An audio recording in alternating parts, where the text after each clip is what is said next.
Welcome back, penny pinchers. Back to the farm. Happy Memorial Day, guys. Happy Memorial Days. Thank you. A special thank you today for all of our veterans and our veterans' families. That's somebody that we usually forget about, guys, is our veterans' families. Their loved ones that they leave at home while they go to serve our country. So we give a special thank you today from Penny Pincher Farm to not only our veterans, but our veterans' families.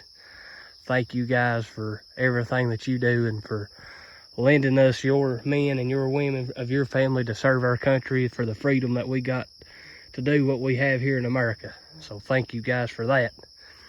So today we're taking advantage of my day off, and we're going to get a few paddocks set up. And we're trying to get a smart go here, guys. So we are in the middle of the spring flush here in Kentucky, obviously. Look at this. So we're over in what Dad calls the turkey field. The barn and Granny's house is up on top of that hill there. You can see the neighbor's barn. You can see our barn right through the trees right there. So that gives you a kind of an idea of where we're at.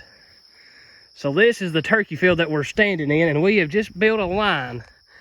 And generally, we give the cows this whole entire field at one lick, just simply because it's easier, and normally we have the number of animal units that to cover this. I don't know, this is probably a 5-acre field maybe, but we have split it in half for this time. Since we've got rid of a few of our animals, we split it in half with the goal of trampling some of this taller forage down on the ground.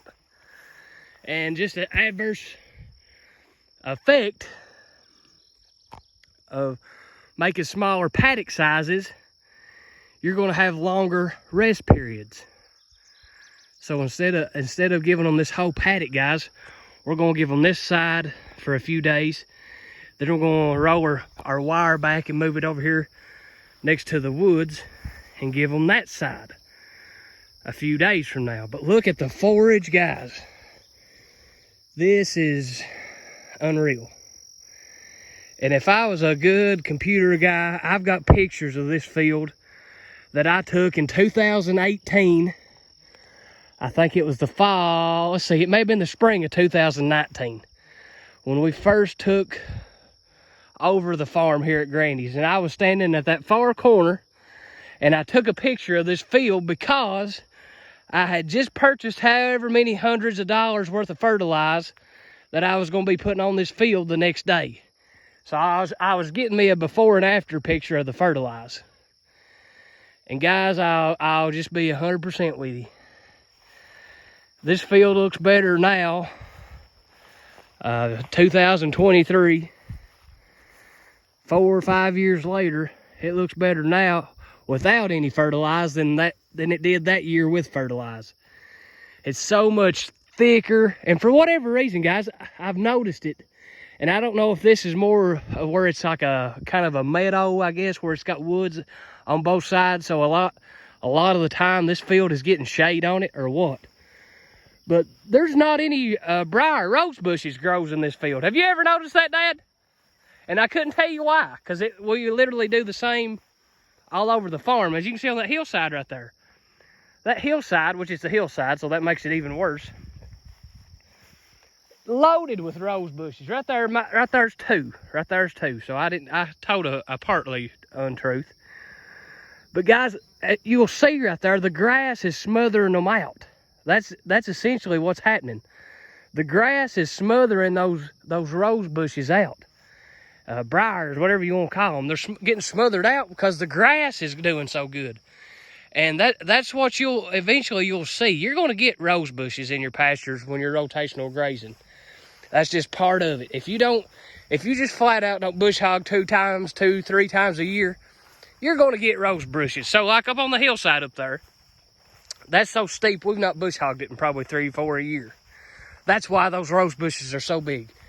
But guys, if you can get a bush hog in on your property at least once a year, don't worry about the rose bushes. And if you've got rose bushes growing up, don't worry about it. The cows will pick through it, and they'll use it to get that winter hire coat off, and the rabbits will use it to hide from the coyotes.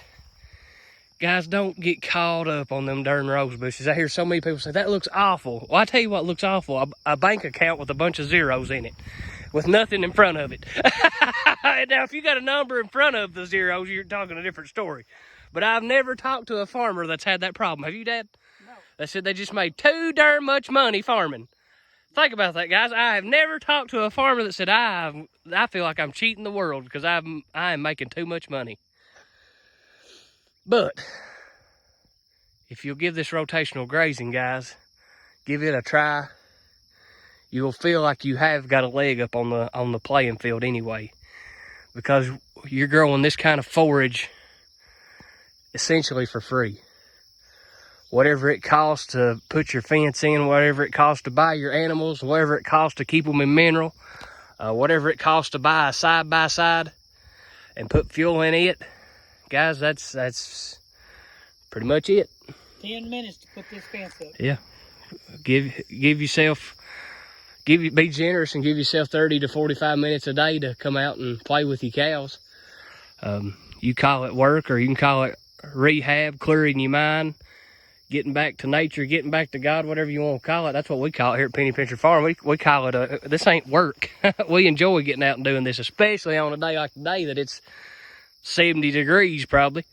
No sunshine directly on top of your head. The only thing that's aggravating is the flies. The flies is back, and they'll bite you pretty regular, but that's all right. But guys, we just wanted to show you guys this and kind of give you a game plan of what we got going forward.